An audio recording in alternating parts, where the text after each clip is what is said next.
atomic bombs, nuclear power plants, and the sun are powered as a result of the releasing of nuclear energy. During this lesson, you will describe the atomic nucleus, including mass number and atomic number. You will define an isotope and describe a radioactive isotope. You will describe the three forms of radioactive decay and define half-life. Finally, you will compare and contrast fission and fusion reactions.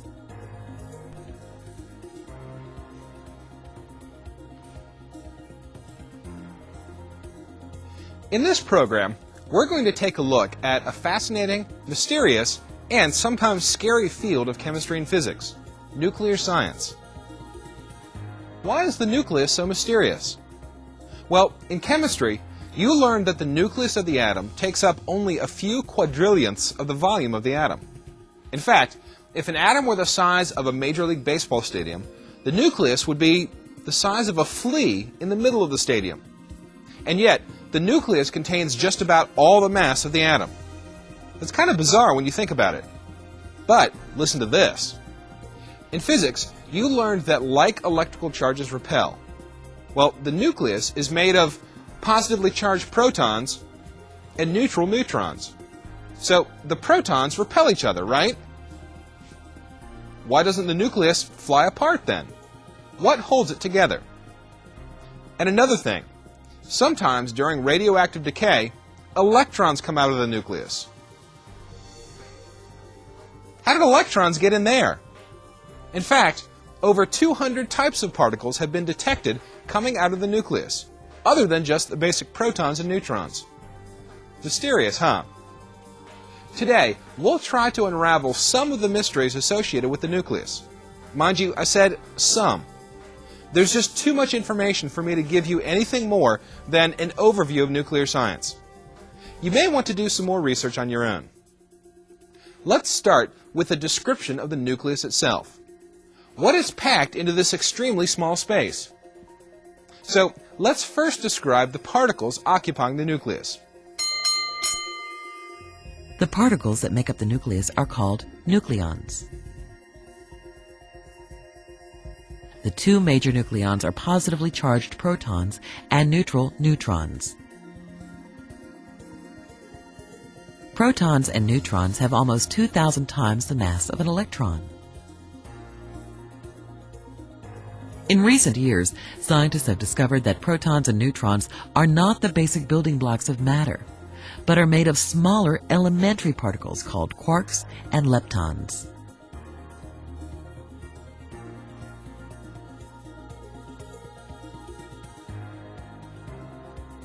You may want to do some reading on quarks and leptons, which make up the over 200 types of particles that have been detected coming out of the nucleus. But we're going to stick to the basic protons and neutrons in this program. Do you remember this notation from chemistry? It was used to tell the number of protons, neutrons, and electrons in an atom. Well, we're going to stick to nucleons only. The bottom number is the atomic number of the atom, the Z number, and is the number of protons in the nucleus. This is also the charge of the nucleus. And the top number is the mass number, the A number, which equals the number of protons plus the number of neutrons in the nucleus. That is, of course, the number of nucleons. Use this notation to tell your teacher the number of protons, neutrons, and nucleons in a nucleus of aluminum.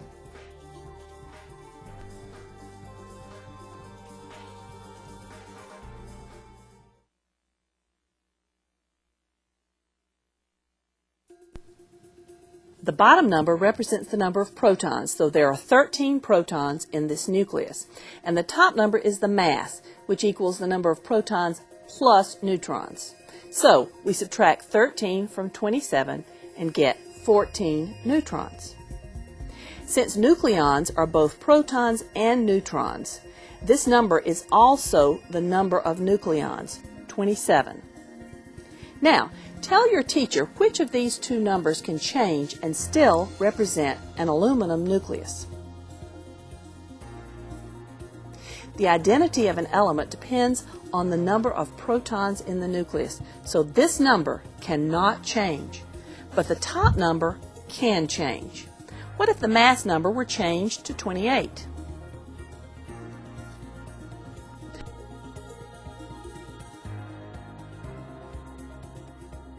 What would it mean? Tell your teacher.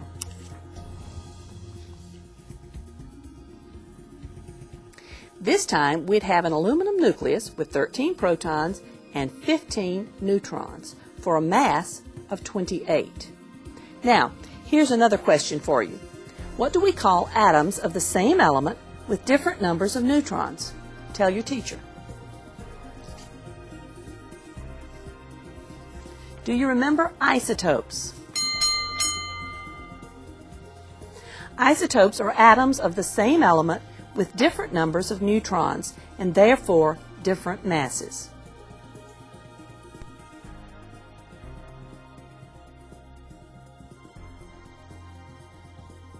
Isotopes aren't very important when you're studying chemical reactions, because one isotope of an element acts pretty much like another. But as far as nuclear behavior goes, isotopes are very important. Consider this. Carbon-12 is the most common isotope of carbon, with 6 protons and 6 neutrons. This is a stable isotope. But carbon-14, with 6 protons and 8 neutrons, is unstable. It is radioactive. You may have heard of the role of carbon-14 in determining the age of fossils through radioactive dating. No, radioactive dating is not having a blind date with the Incredible Hulk. So, a couple of neutrons can make a big difference in the stability of a nucleus. Why is that? And what do unstable isotopes do that others don't? Let's start with what makes an isotope unstable. It has something to do with the mystery of what holds protons together in the nucleus. It's not gravity, and it certainly isn't an electrical force. Watch this. The strongest field force is not gravitational or electromagnetic force, but rather a nuclear force called the strong force. As we know, the center of an atom is made up of positively charged protons and uncharged neutrons. And we also know that like charged particles repel one another. If it were not for this powerful strong force, all of the positively charged protons in the nucleus of an atom would blow apart. Obviously, then, nuclear forces are more powerful than the electromagnetic forces of the protons. The strong force is a force of attraction that holds nucleons together. This force is independent of charge. The strong force between 2 protons is the same as the strong force between 2 neutrons. And unlike electrical forces, the strong force acts only over very short ranges. So, a strong force only exists between the closest neighbors in large nuclei. In every nucleus, there are 2 kinds of forces acting against each other. The strong force, holding the neighboring nucleons together, versus the electric repulsions of the protons trying to tear the nucleus apart. If the repulsions are greater than the strong forces, the nucleus will be unstable. Maybe a diagram will help you understand. In the diagram, the protons are red and the neutrons are blue. Now, look at protons A and B. They repel because they're both positively charged, and they attract because they are close neighbors, so the strong nuclear force is in effect. But look at protons A and C. They still repel because electrical forces are long range, but they are too far apart for the strong forces to act, so they don't attract each other, they only repel. All the protons in this nucleus repel all the other protons, but not all the protons attract through strong forces. This means that large nuclei experience more repulsions than attractions and tend to be unstable. Now, another factor in nuclear stability is the neutron to proton ratio of the nucleons. Look at these stable nuclei. For a small nucleus, such as this one, carbon, the neutron to proton ratio is 1:1, 6 protons, 6 neutrons. But as the number of protons in each of these nuclei increases, The number of neutrons needed to make a stable nucleus increases even more, a greater than 1-to-1 ratio. Until we get to lead, you see you have 82 protons and it takes 125 neutrons to hold these protons together. Think of neutrons as the glue that holds the protons together in a nucleus. This graph shows the neutron to proton ratio of stable nuclei. Each dot represents a stable nucleus, and this line shows a 1-to-1 neutron to proton ratio. You can see that the smaller nuclei follow the 1-to-1 ratio, but the larger the nucleus, the higher the number of neutrons needed to hold the nucleus together. For Z numbers, which is atomic numbers, greater than 82, the repulsive forces between protons cannot be overcome by the addition of more neutrons. So elements of atomic numbers 83 and above are not even seen in this valley of stability. They are unstable. So, very heavy isotopes and ones with the wrong neutron to proton ratio are unstable. We say that they are naturally radioactive. A radioactive isotope has an unstable nucleus. To become more stable, a radioactive isotope emits a particle and changes into the nucleus of another element. This is called radioactive decay.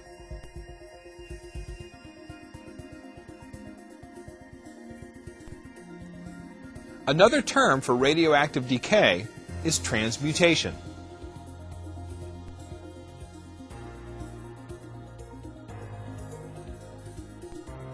In 1896, a French physicist, Henri Becquerel, discovered that compounds containing uranium emitted penetrating rays.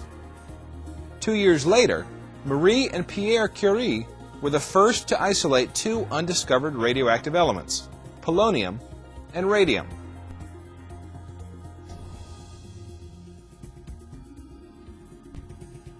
So, what are these particles that radioactive atoms emit? Have you ever heard of alpha, beta, and gamma radiation?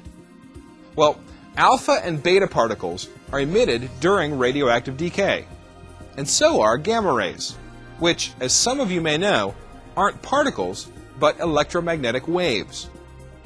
You have a chart in your note-taking guide, and you need to fill it in now. The first type of radioactive emission is the alpha particle. The symbol is the Greek symbol alpha. I'm going to show you another way of writing the symbol in a minute, so leave some space right here. An alpha particle is composed of 2 protons and 2 neutrons. This makes it identical to the nucleus of helium. So the symbol for helium is often used with the notation of 2 for the charge or number of protons and 4 for the mass. You'll use this notation in writing and balancing nuclear reaction equations, so it's important to know this. Alpha particles have the lowest penetrating power. They can be stopped by a piece of paper. The next particle is the beta particle with the Greek symbol beta. A beta particle is actually an electron. Now you're going to see how an electron can come out of the nucleus later. So another way of writing the symbol is to write E for electron, write the charge of -1 at the bottom, and since its mass is negligible, we'll write 0 at the top. Now there's another type of beta emission called a positron, which is the opposite of an electron. It has a +1 charge. We're going to keep things simple this time and omit it for now. Beta particles have higher penetrating power than alpha. They go right through paper and can be stopped by a piece of aluminum. The third type of radioactive emission is the gamma ray. We use the Greek symbol gamma. And since gamma rays are energy and not matter, we don't put any charge or mass for that. Gamma rays go right through paper, go right through aluminum, but are stopped by a thick sheet of lead. What happens to an element that undergoes radioactive decay? It changes into another element. And if that nucleus is still unstable, another radioactive particle will be emitted as the element changes into yet another element. we can write equations to show what happens to both the charge and mass of the nucleus. Let's try an example together. This isotope of polonium is unstable because it's too large. Remember that elements over atomic number 82 are radioactive, and many of them emit alpha particles, as this one does. We write the symbol for an alpha particle as the helium nucleus with a charge of 2 and a mass of 4. Now, to find the element that polonium turns into, we just balance the equation, top and bottom, left and right. So the mass of our new isotope is 214 minus 4, or 210, and the charge is 84 minus 2, or 82. We go to the periodic table to find the identity of our element with atomic number of 82, and we see that it's going to be lead. So polonium has changed into lead, and this is alpha decay. Our next example involves beta decay.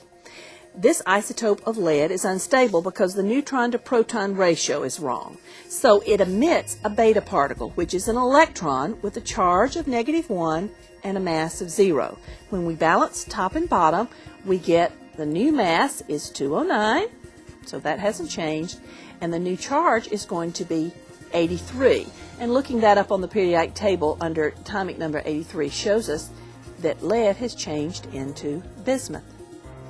Now let's answer the question, how does an electron come out of the nucleus? Well, during beta decay, a neutron with no charge and a mass of 1 changes into a proton with the charge of 1 and a mass of 1. And when you complete the balancing of the equation, you get the mass of our new particle is 0 and the charge is -1. And that's the beta particle, which is an electron, coming out of the nucleus. You'll notice that we didn't show you an example of gamma decay. The reason is that when gamma rays are emitted, neither the charge nor the mass of the nucleus is affected. Remember that gamma radiation is a type of electromagnetic radiation, like heat and light. Often, gamma rays are given off during alpha and beta decay, as the nucleus becomes more stable and gives off energy. Now, before we can talk about the uses and consequences of nuclear radiation, you need to learn about half-life. Half-life is defined as the time it takes for half the mass of a radioactive sample to decay into another element. Half-lives range from a millionth of a second for extremely unstable nuclei to billions of years for elements such as uranium-238. The half-life of an element is a constant number that cannot be changed by external conditions, no matter how drastic. Factors such as chemical reactions, temperature, and pressure cannot alter the rate at which a nucleus decays. In the next program, you'll learn more about nuclear reactions, including fission and fusion. But now it's time for the Chemistry Quiz. Jot down your choice for each question. After the program, your local teacher will go over the correct answers with you. Question number 1 is, atoms with the same number of protons but different numbers of neutrons are A. Different elements, B. Isotopes of the same element, C. Isotopes of different elements, D. Ions. Question number 2 is, naturally radioactive elements A. Have unstable nuclei, B. Give off alpha, beta, or gamma rays, C. Decay into another element, D. All of these. Question number 3 is, an alpha particle A. Is identical to a helium nucleus, B. Can penetrate a sheet of aluminum, C. Has a negative charge, D. All of these. Question number 4 is, strong forces A. Are forces holding nucleons together, B. Are independent of electric charge, C. act only over a very short distance? D. All of these.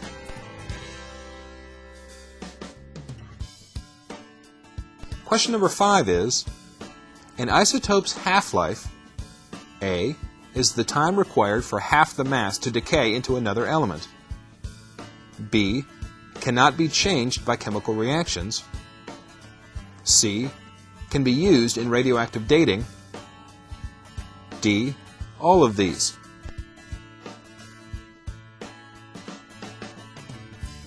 Of course, the shorter the half-life of an isotope, the faster it decays, and the more alpha, beta, and gamma rays are given off each second. This makes these isotopes dangerous, since exposure to radiation greater than normal background radiation can do damage to our cells. And unlike harmful chemicals that can be neutralized by chemical reactions, there's nothing we can do to neutralize a highly radioactive isotope. We just have to get them away from us, which is a big environmental problem. Do we bury them? Sink them to the bottom of the ocean? Launch them into space? Or what? Maybe you can come up with some of the answers in the future. But let's talk about some good uses for radioactive isotopes. The radiation given off by these isotopes can be detected by various devices, like Geiger counters. This means that small amounts of radioactive isotopes can be used as tracers in scientific research, industry, and medical diagnosis. And greater concentrations can be used in medical treatments for cancer, because cancer cells are killed by radiation before healthy cells. And another use for radioactive isotopes is in determining the age of rocks and fossils. For example, uranium-238 undergoes a series of transmutations, ending in the stable but uncommon isotope lead-206. By measuring the percentages of these two isotopes in a rock, and using the half-life of U-238, the age of the rock can be calculated. Rocks dated by this method have been found to be as old as 3.7 billion years. That really is older than dirt,